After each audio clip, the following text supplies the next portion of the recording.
untuk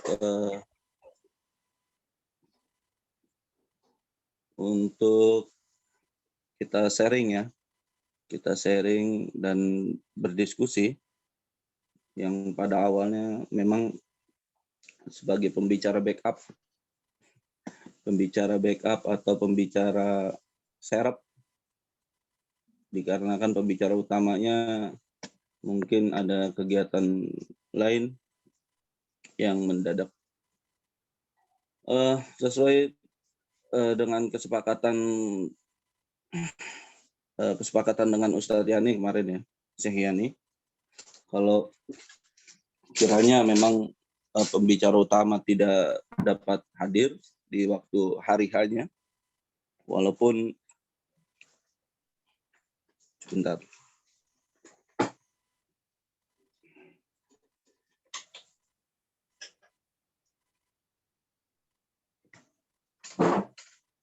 Walaupun ya ini sangat mendadak lah. Baik, pada kesempatan pagi yang baik ini kita coba berdiskusi ya. Ini lebih tepatnya berdiskusi karena memang kalau materi dadakan gini repot juga kita berdiskusi tentang diri kita yaitu ya kita manusia, bagaimana kaitannya esensi manusia itu dengan sedikit berat ya, kita berbicara esensi kita, diri kita manusia dari pandangan filsafat dan pandangan Al-Quran.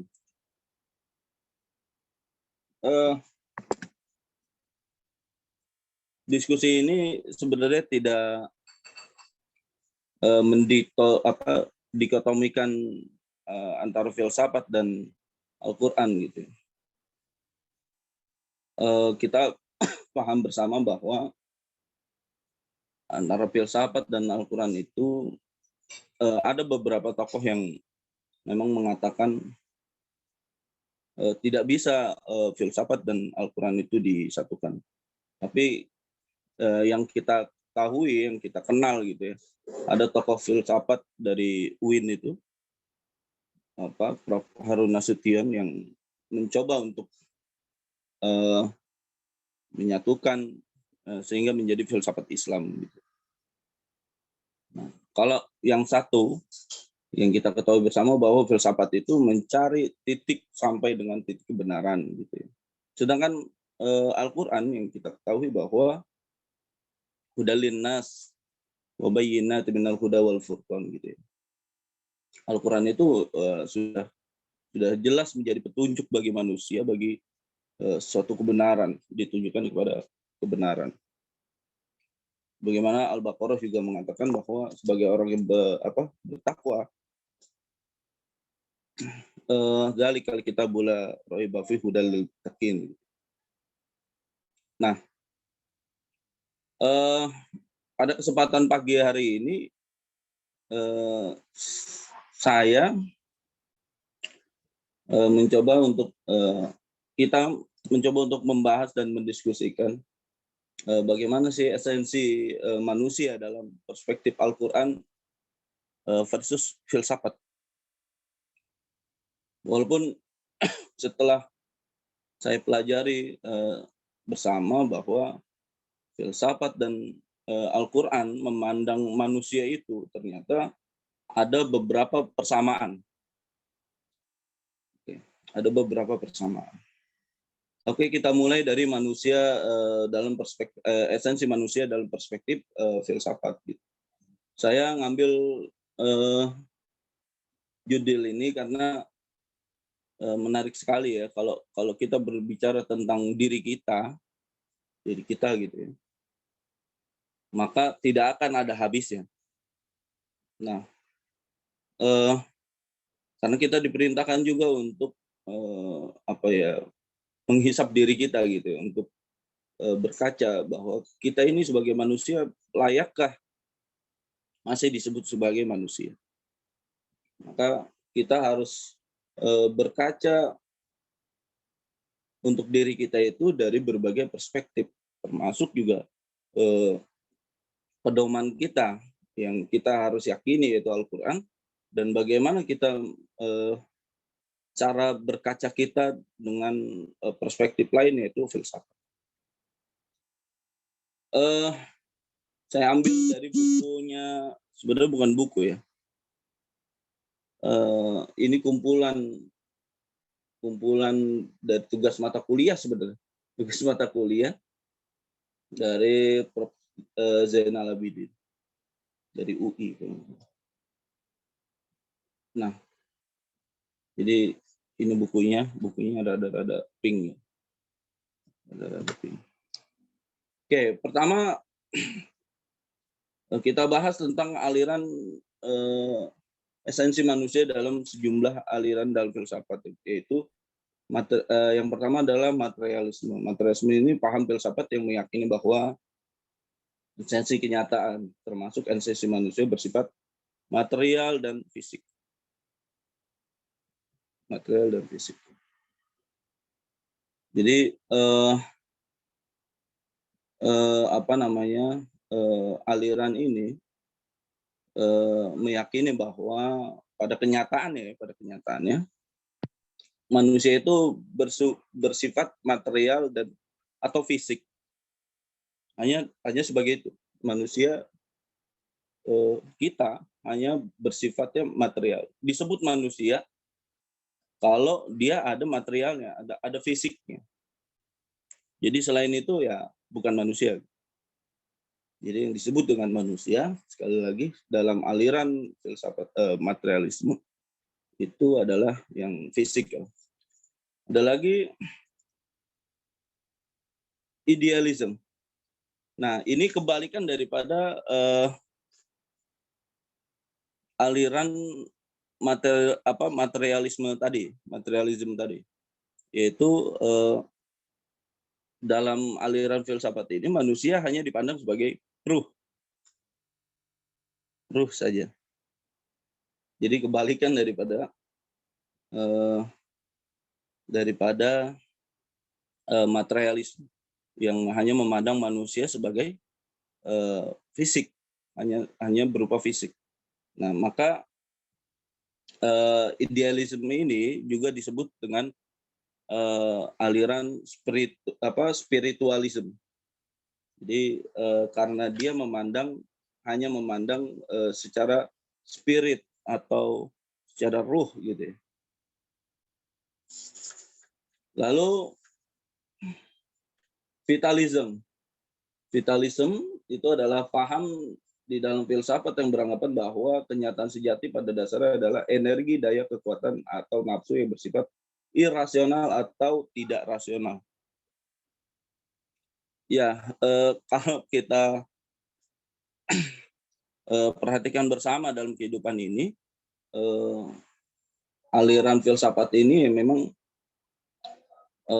ada beberapa kejadian-kejadian yang di sekitar kita yang terjadi pada manusia itu yang di luar akal nalar gitu ya, akal nalar. Maka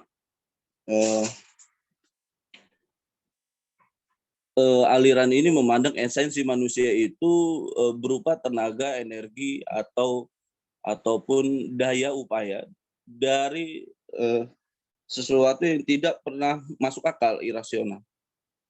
Ini vitalism. Dan selanjutnya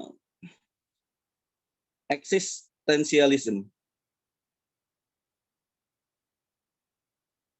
Jadi kebalikannya ini kita ngomong kalau filsafat itu ngomong berbicara tentang ini A membantah dengan yang lainnya gitu. Membantah yang lain.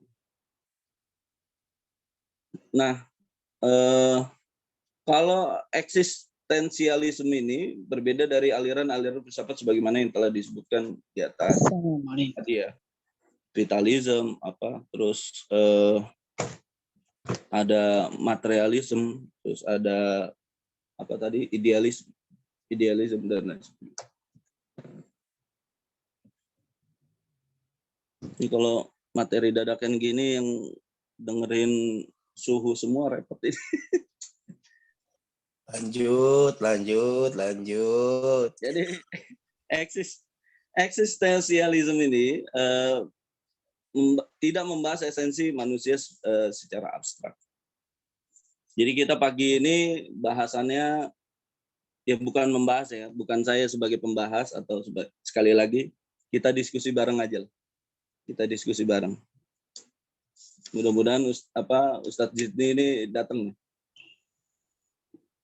Dipasang itu Pak Andi, tolong ini. Lalu ada strukturalisme, ada postmodernisme, dan lain sebagainya. Nah, ini aliran-aliran yang membahas tentang manusia, esensi daripada manusia. Nah, sebenarnya tidak jauh berbeda dengan pegangan kita yaitu Al-Qur'anul Karim. Bagaimana manusia itu didefinisikan di dalam Al-Qur'an gitu. Kalau tadi filsafat mendefinisikan diri kita, yaitu kita sebagai manusia. Sekali lagi, kita ini adalah makhluk yang unik gitu. Saya lupa ayatnya itu memang ada ya, di dalam Al-Quran itu manusia itu adalah makhluk yang unik. Yang diciptakan terus, bagaimana Al-Quran itu membahas tentang diri kita. Sekali lagi, membahas ini bukan berarti kita membanding-bandingkan ya, atau mendikotomikan antara ilmu filsafat dengan Al-Qur'an.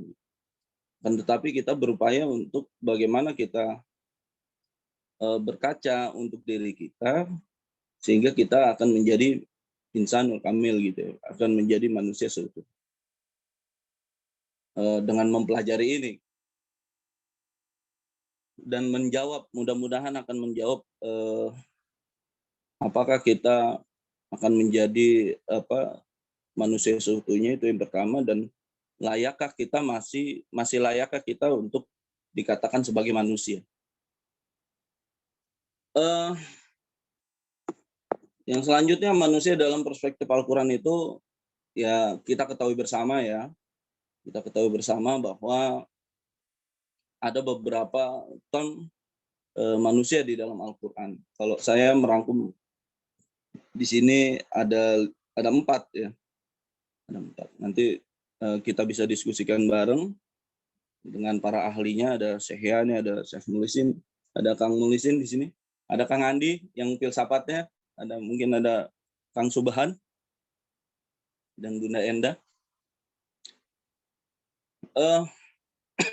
Kalau tadi filsafat membahas tentang manusia itu dari segi fisik, dari segi roh, lalu dari segi daya dan upaya. Jadi filsafat menggabungkan aliran-aliran itu, memahami manusia, esensi manusia itu ketika disebut manusia yaitu gabungan dari fisik, spiritual, lalu ada daya. Kalau saya ambil di sini. Lalu bisa disebut juga manusia itu abstrak dan tidak abstrak. Abstrak dan tidak abstrak.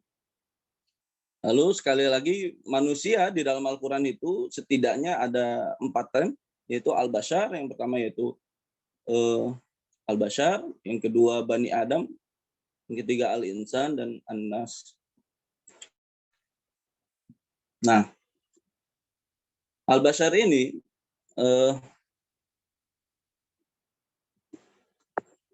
mudah-mudahan tidak salah, mohon dikoreksi. Al-Bashar ini kita membahas Allah menggunakan Al-Bashar ini dalam rangka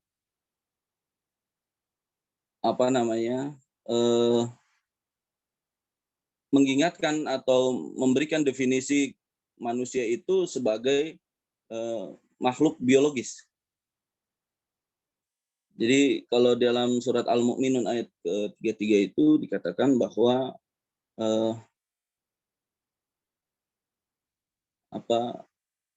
ada kalimat ma hadza illa basyarun gitu.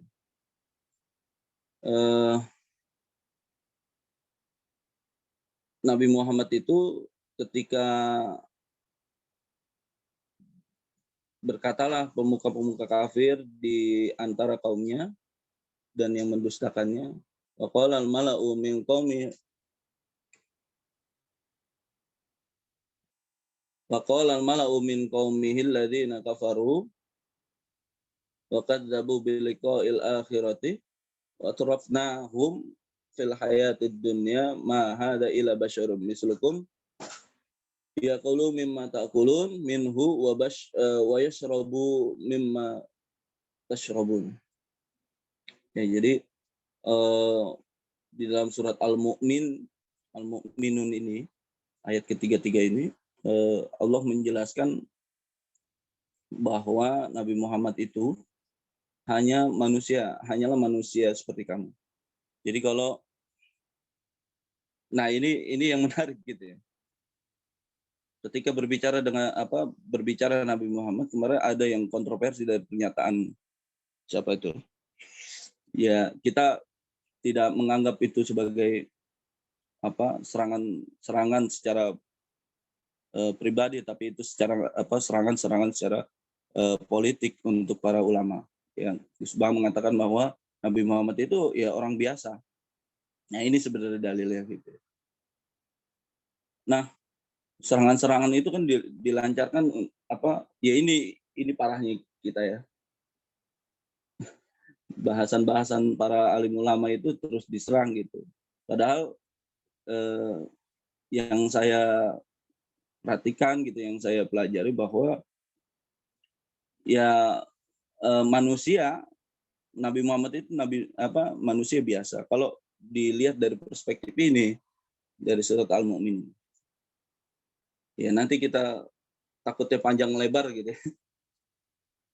Nah, al-bashar ini sekali lagi ditunjukkan oleh Allah Subhanahu wa taala mendefinisikan manusia secara biologis.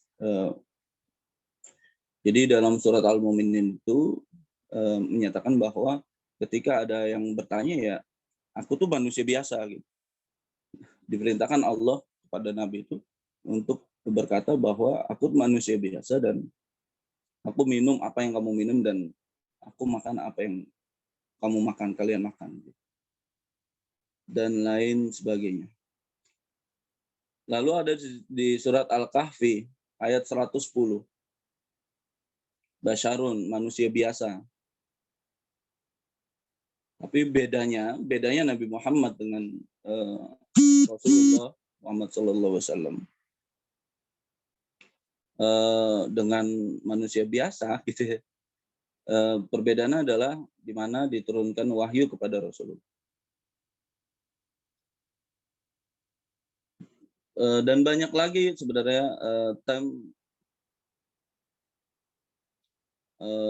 tentang manusia ya, tentang al-bashar ini di dalam Al-Quran. Oke, ada Bani Adam. Yang kedua adalah Bani Adam. Bani Adam ini secara historis. Jadi menggambarkan bagaimana manusia itu diciptakan dan bagaimana sejarahnya. Jadi secara nasab atau keturunannya gitu. Jadi disebutkanlah oleh Allah Subhanahu wa taala bahwa manusia ini adalah Bani Adam, anak daripada Adam. Hai anak Adam gitu. Ya Bani Adam. Nah, ini ada di surat Al-A'raf ayat 27. Lalu Al-Insan, ya kita ketahui bersama bahwa Al-Insan ada di surat Al-Ma'arij dan banyak lagi ya. Saya hanya mengambil satu ayat gitu. Karena tadi saya Hayani bisikin hanya 5 menit, Ustaz. Enggak apa-apa. Ya di Al-Ma'arij. Nah, Al-Insan ini biasa digunakan untuk menggambarkan bahwa manusia ini mempunyai sisi secara psikologis. Kalau tadi historis, Bani Adam itu historis, psikologis. Nah, kalau tadi Bashar itu biologis, lalu ada Bani Adam itu secara historis. Nah, Al-Insan ini lebih kepada psikologis. Mana dalilnya? Kalau ditanya mana dalilnya gitu ya, ada di surat Al-Ma'arij ayat 19 sampai dengan 21. Allah menggunakan kata al-insan, innal insana khuliqa halu'an idza massahu sarru jazu'an wa idza massahul khairu manu'an. Sungguhnya manusia diciptakan bersifat, mempunyai sifat secara psikologis itu keluh kesah, lagi kikir. Apabila ia ditimpa kesusahan, dia berkeluh kesah, dan apabila ia mendapatkan kebaikan, ia akan amat kikir. Nah, ini sifat manusia secara psikologis. Dan yang terakhir adalah An-Nas. An-Nas ini menggambarkan manusia dari sisi sosiologis. Sebagaimana dalam surat Al-Hujurat, Allah menggunakan kata An-Nas menggambarkan bahwa manusia adalah makhluk sosial, makhluk yang butuh satu sama lain. Bismillahirrahmanirrahim. Ya ayuhan nas, inna khalaqnakum min dzakari wa untha wa ja'alnakum syu'ubakum wa qabaila lita'arafu. Inna akramakum indallahi atqakum. Innallaha alimun khabir. Itu surat Al-Hujurat ya, ayat 13. Mungkin itu saja pembahasan kita pada pagi hari ini. Mudah-mudahan banyak yang didiskusikan sehingga kita mendapat hasanah keilmuan dan mendapatkan keberkahan di pagi hari yang cerah ini di Jumat Mubarak. Sekian, Syekh Yani. Assalamualaikum warahmatullahi wabarakatuh. Kang? Waalaikumsalam warahmatullahi wabarakatuh. Apa sekalian jadi moderator juga, Kang? Saya jadi moderator aja sekalian ya. Ayo Ustaz Mukhlisin. Dilanjutkan. Baik, penjelasan yang luar biasa ya. Tentang ini pembahasan yang sederhana tapi dikupas dengan sangat luar biasa. Maklum ini memang pembicaranya bukan abal-abal ya. Doktor, kandidat Doktor Septian Arif. Walaupun dadakan tapi bukan 500-an ya. Tetap tetap 100 ribuan. Mahal. Baik, untuk melanjutkan diskusi ini, saya persilahkan kepada Bapak Ibu yang hadir di majelis kita ini. Di sini ada Ustadz Mukhlisin, ada Ustadz Andi, ada Bu Hajjah Endah Mawarni, ada ada dosen kali ya, nama ID-nya Fakung, terus ada Muhammad Haris ya. Barangkali ada yang bisa menambahkan, dan ada Ustadz Zidni juga? Enggak. Oh, ada Ustadz Subhan. Ya, ada Ustadz Subhan. Ya. Silahkan Bapak Ibu yang ingin menambahkan, boleh secara langsung.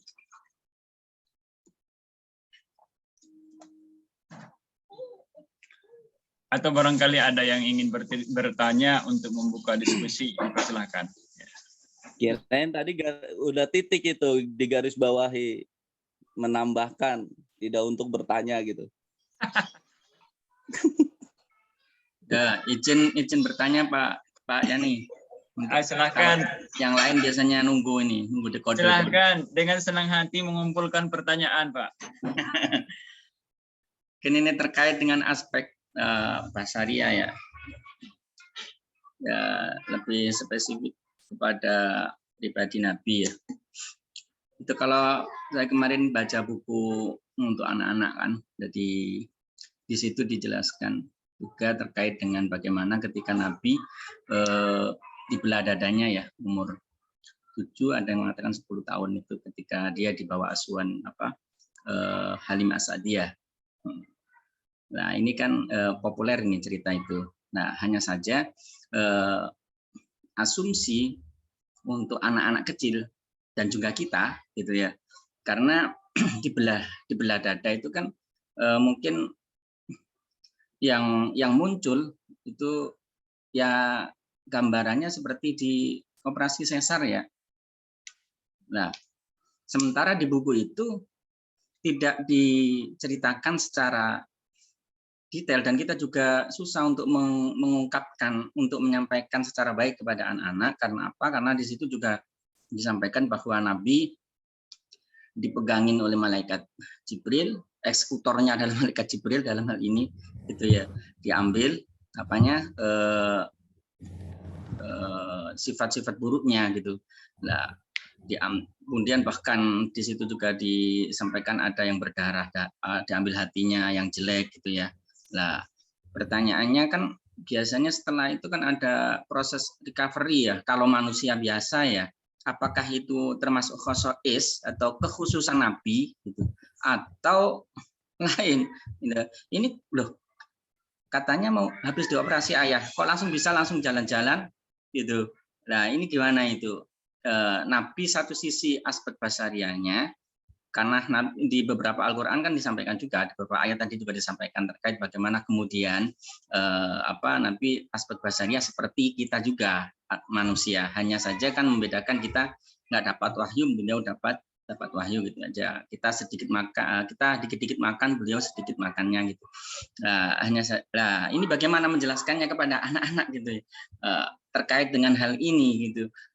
Apakah memang langsung bim salah bim, habis dibedah langsung hilang, nggak ada bekas belahan, itu memang dibedah secara fisik apa enggak gitu loh. Kalau memang secara fisik dibedah secara benar, nah bagaimana, apakah memang ada proses recovery atau enggak gitu. Ya, ini saya kira ada yang disconnect, ada yang terputus penuturan para sejarawan di dalam tarikh itu ya. Apakah pasca dibelah, dan itu kan terjadi 2 kali ya. Sebelum peristiwa Mi'raj, ya itu kan sebelum Mi'raj kan dibelah juga, eksekutornya sama, yaitu Jibril. Ya, kalau dalam rangka untuk membersihkan hati, kenapa harus fisiknya juga ikut dibelah gitu ya? Nah, mungkin itu Pak Septian, ya, untuk bisa menjelaskan kepada anak-anak itu di buku-buku itu kan nggak secara detail gitu. Oke, makasih Pak Yani, teman-teman. Sama-sama Pak. Silakan kepada Ustadz Septian dan Bapak Ibu yang lain nanti untuk menambahkan.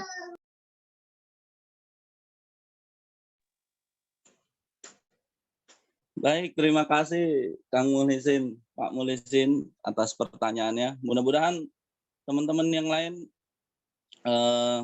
bisa bantu menambahkan atau menjawab ya.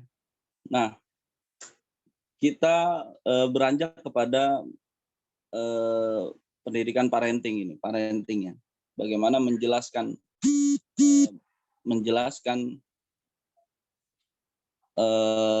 sejarah ya, sejarah. Yang tadi kalau di bahasa filsafat itu ada namanya manusia itu irasional, ada kejadian-kejadian yang memang tidak nangkep di akal gitu, tidak nangkep di akal. Nah, bagaimana itu menjelaskan? Saya teringat ini dari suhunya guru SD nih, menjelaskan ketika memang kalau anak-anak itu ya, terutama anak-anak yang PAUD ya, berbicara, kalau dia berbicara tentang ketuhanan gitu ya, masalah spiritual, tentang agama, apalagi bertanya tentang hal-hal yang harusnya memang kita sendiri bingung untuk menjawabnya. Sebenarnya bukan irasional, itu rasional gitu. Tapi bagaimana menjadikan irasional itu menjadi rasional ke si anak ini untuk menangkap sehingga dia menjadi paham gitu. Untuk pemahaman si anak ini rada repot juga. Termasuk ada pertanyaan tentang Allah gitu, tentang Allah. Allah itu siapa ya? Biasa gitu ya, teman-teman juga biasa ditanya. Nah, saya teringat jawaban dari Tuan Guru Nurjaya. Jadi ketika ditanya Pak Nurjaya, ketika ditanya anak-anak PAUD, anak-anak kelas 1 atau ya anak-anak SD kelas 1, kan ini masalah PAI ya, pendidikan agama. Jadi ketika ditanya, kalau Pak Nurjaya ditanya oleh anak Pak Nurjaya, bagaimana itu ditanya tentang Allah. Allah itu ada, tapi kok nggak kelihatan. Gitu. Jadi bagaimana ketika ditanya pertanyaan yang irasional, menjawabnya dengan rasional, gitu, mengkonversikan menjadi rasional. Sama seperti tadi pertanyaan Pak Mulisin ketika anaknya ditanya, bertanya, loh kan ini habis disesar, gitu ya, habis disesar, istilahnya habis disesar atau habis dioperasi ya, kok bisa jalan-jalan gitu. Itu kan pertanyaan sebenarnya bagi anak-anak itu adalah irasional. Bagaimana cara kita mengkonversikan irasional tersebut ke dalam rasional sehingga masuk gitu. Jadi jawaban Pak Nurjaya ketika ditanya bagaimana menjelaskan kalau Allah itu ada. Jadi dia praktekkan gitu. Jadi dipraktekkan, dicubit itu anaknya. Sakit nggak? Ya. Sakit itu kayak apa? Sakit itu kerasa tapi ada namanya, tapi tidak terlihat. Jadi Pak Nurjaya ini mengkonversikan irasional ke dalam rasional. Nah, ini juga menjadi PR kita bersama ya sebagai pendidik gitu ya, sebagai pendidik. Hal-hal yang kecil seperti ini tapi juga menjadi perhatian besar juga untuk kita, sehingga anak-anak yang memang membutuhkan jawaban secara rasional ini harusnya kita menjawab dengan pelayanan terbaik, dengan jawaban terbaik, sehingga tidak menjadi mispemahaman gitu, tidak menjadi salah pemahaman di kemudian harinya. Nah,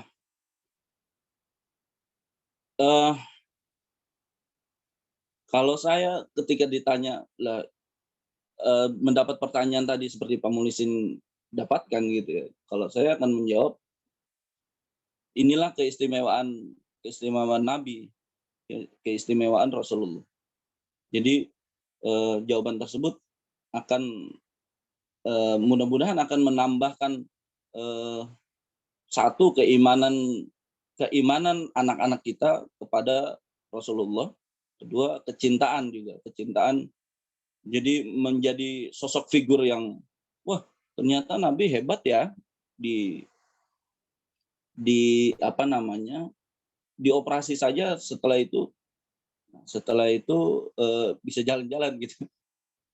Tapi juga bisa kita konversikan ke jawaban rasional ketika mungkin bundanya habis dioperasi gitu ya, habis dioperasi itu mama masih dede bayinya dikeluarkan gitu ya, mama masih insya Allah masih sehat gitu.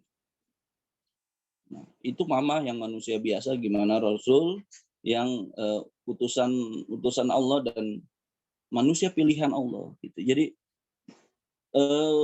memang harus dijelaskan secara hati-hati bagaimana mengkonversikan tadi, sekali lagi kuncinya mengkonversikan antara pertanyaan yang sebenarnya rasional tapi bagi mereka irasional, bagi anak-anak ini irasional, mengkonversikan menjadi rasional. Ini adalah tugas kita bersama. Mungkin ada jawaban lain atau tambahan lain dari Bunda Endah nih, biasanya menjawab pertanyaan-pertanyaan dari anak-anak nih, ahli parenting. Silakan Bun. Masya Allah. Bismillahirrahmanirrahim.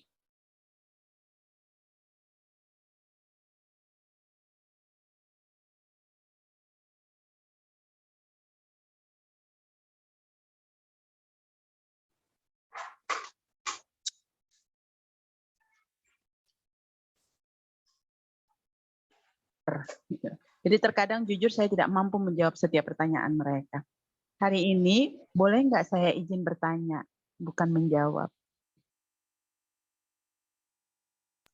Silahkan Bu, boleh. Boleh ya? Nah, pertanyaan ya, boleh, Bu. Saya mau bertanya ke Ustadz Zid nih. Ustadz Zid nih ada kan? Ada di masjid Bu, saya belum gabung di Zoom. Ya, masih kajian beliau. Oh gitu. Baik, kepada siapa saja mohon pencerahannya. Ustaz Septian. Ya, boleh. Pak Septian juga boleh. Kepada siapa saja yang ada di sini, terutama khusus untuk suami-suami. Yang pertama, ini sebuah kasus. Ketika seorang suami membeli mobil secara kontan demi menghindari kata riba. Tetapi begitu anak mau masuk sekolah, orang tua tidak mampu untuk bayar uang sekolah dan harus masuk dengan kategori du'afa atau tidak mampu bayar full. Nah, pertanyaan saya, apa sebenarnya makna riba di zaman Rasul dan di zaman sekarang? Kalau nggak bisa nyicil, apakah tidak ada cara cerdas yang lain? Yang kedua, pendidikan itu menjadi sangat penting bagi kita semua, terutama generasi di bawah kita. Nah, pertanyaannya, harus memilih yang mana, kebutuhan hidup atau pendidikan, yang dilihat dari kacamata para suami. Terima kasih. Silakan Pak Yani yang belum belum terjebak kepentingan riba nih. Jangan lama kita ya, Kang. Jadi objektif nanti jawabannya ini. Kalau kita kan kalau saya udah ada nih. Saya baru setahun. Ya silakan Pak Yani. Aspek syariah. Moderator biasanya nggak menjawab, Ustaz. Nah, sini nggak ada lagi moderatornya. Di sini bebas. Pak Abu juga biasanya jawab kok.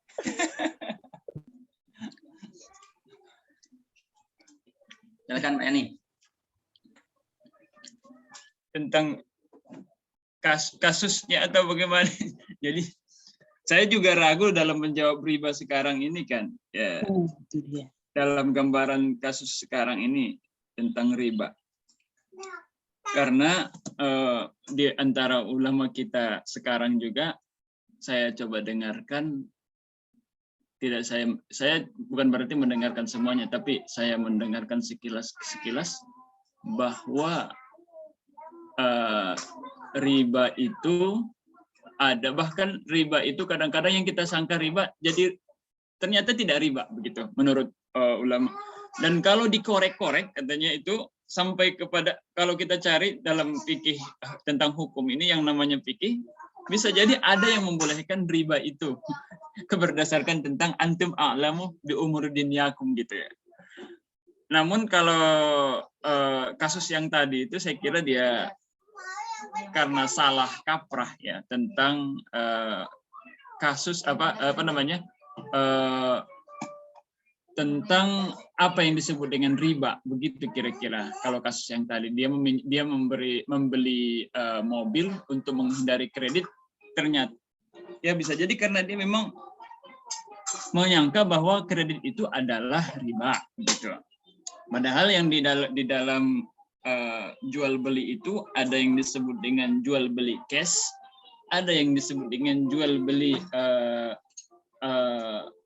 diangsur ya, taksid ya, ada yang disebut bai'ul mu'ajjal, ada yang disebut dengan bai'ul mu'ajjal.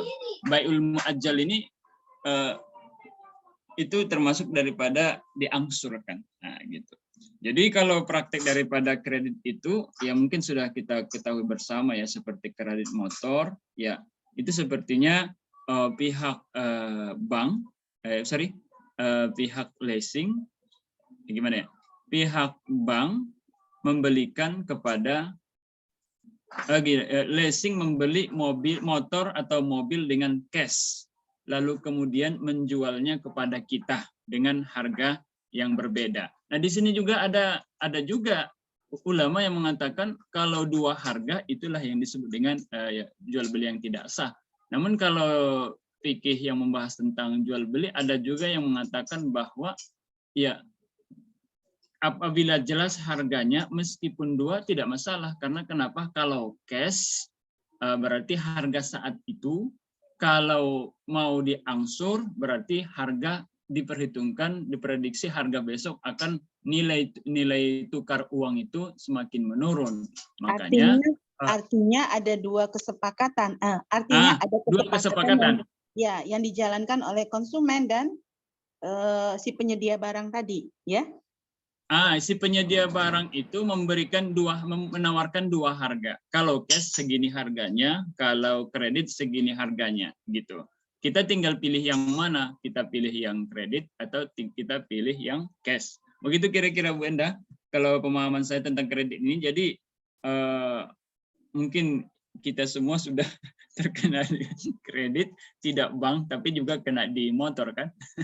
Tapi ini Pak Subhan sudah muncul ini dari anggota MUI Tangsel. Saya kurang lebihnya mohon maaf jika tidak memuaskan. Terima kasih. Baik, terima kasih. Monggo. Pak Subhan, bagaimana pandangannya? Pak Subhan dari MUI Tangsel. Ya, saya peserta aja bukan atas nama MUI. Jadi ada kreditan itu ada yang diperbolehkan, ada yang tidak diperbolehkan. Jual beli kredit tadi yang disampaikan oleh Ustadz Yani, ya ada jual beli memang dengan bayu taksid. Kredit mobil itu kalau dengan sistem syariah itu tidak mengandung riba karena jelas dalam satu itu tidak ada dua akad. Kalau di dalam syariah yang tidak diperbolehkan kredit motor atau mobil itu kalau dia ada dua akad. Dua akad maksudnya ketika seseorang itu bilangnya kredit, tapi ketika mandek di tengah jalan diambil. Jadi seolah-olah itu sewa. Padahal dia akadnya beli.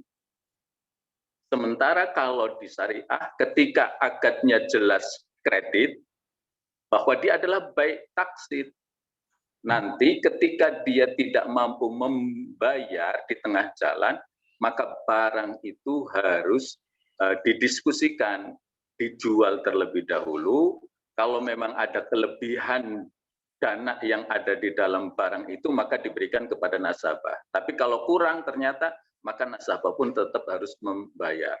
Jadi itu seingat saya ketika kredit yang ada di dalam bank syariah itu diperbolehkan karena jelas akadnya hanya satu. Sementara kalau di konvensional yang tidak diperbolehkan karena akadnya dua, yaitu tadi disampaikan nggak boleh dalam satu dalam satu transaksi itu ada dua akad. Jadi semu itu kalau yang ada di dalam bahasanya kreditan yang konvensional. Akadnya awalnya bilang beli, tapi begitu di tengah jalan nggak bisa bayar, akhirnya ditarik. Itu yang tidak diperbolehkan. Yang ada secara debit collector itu ya, Ustaz, ya? Ya, betul. Ada sebetulnya kalau tentang riba itu kita kan kullu qardin jarra naf'ah itu kan wa riba. Tetapi ada riba, bahasanya bukan riba ya. Ada riba nasi'ah, ada itu yang kita harus pahamin. Mana riba yang benar-benar bahasanya riba yang tidak diperbolehkan secara syar'i, kalau bahasanya ambil keuntungan ya. Tetapi riba itu sendiri jelas wa ahallallahu al-bai'. Larangan riba kan melibatkan bahasanya adalah keharamannya yang sudah jelas bersumber dari Al-Qur'an. Terus kenapa mengambil riba itu melibatkan bahasanya adalah untuk mengambil tambahan tanpa memberi informasi. Kalau jual beli kan mengambil tambahan tapi dengan informasi. Gitu. Mungkin itu. Terima kasih. Silakan kalau ada yang menambahkan. Artinya Ustadz Subhan, artinya ada riba yang tidak boleh dan ada riba yang diperbolehkan, gitu ya? Bukan riba yang diperbolehkan, ambil keuntungan yang diperbolehkan, ada ambil keuntungan yang tidak diperbolehkan.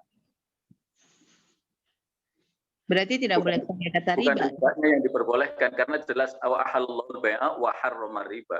Ada seluruh bahasanya riba, bentuk-bentuknya yang sekarang tadi Ustadz Yani sampaikan agak semu ya, agak semu. Sebagian ulama mengatakan yang ini boleh, Majelis Tarjih boleh, yang MUI nggak boleh, NU boleh. Itu yang kadang-kadang kita masih gamang. Tapi kalau kita mau lebih aman, ya tinggalkan saja karena itu barang. Kalau sebagian ulama mengatakan itu sudah menjadi barang subhat karena ada dua pendapat yang berbeda. Tapi kalau dari unsur kepentingan atau urgen itu, apakah riba diperbolehkan? Yang tadi itu, yang kan tadi Ustadz Suban bilang riba yang tidak boleh, yaitu mengambil keuntungan tanpa informasi.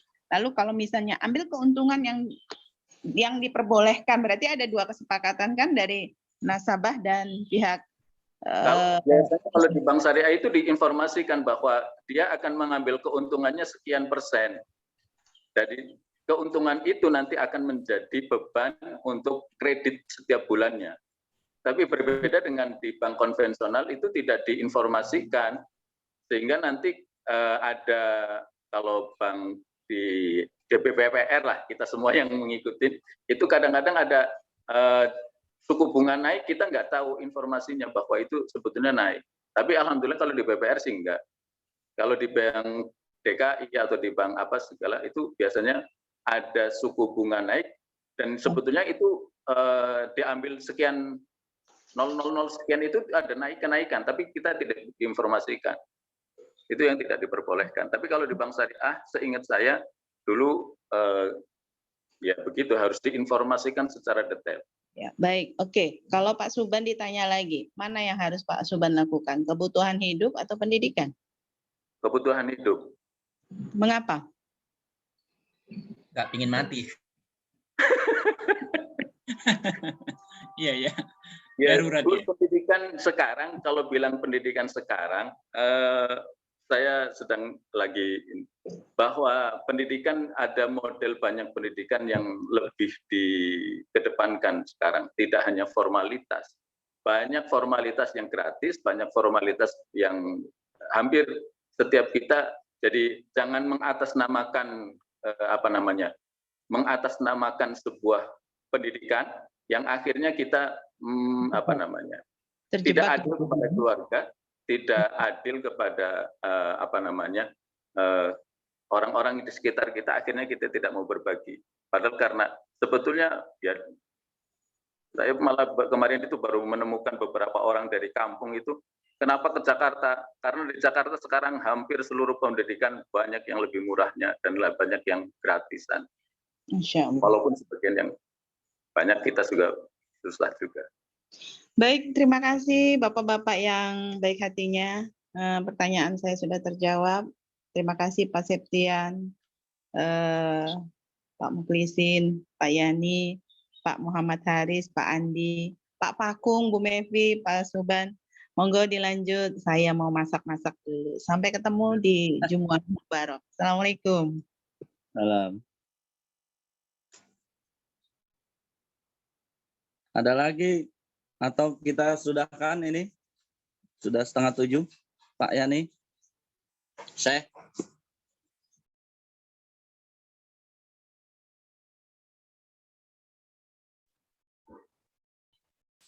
Mereka pasti sedang mengeluarkan motor mengantar istrinya ke pasar. Ya sama, saya juga mau nyari nasi uduk ini.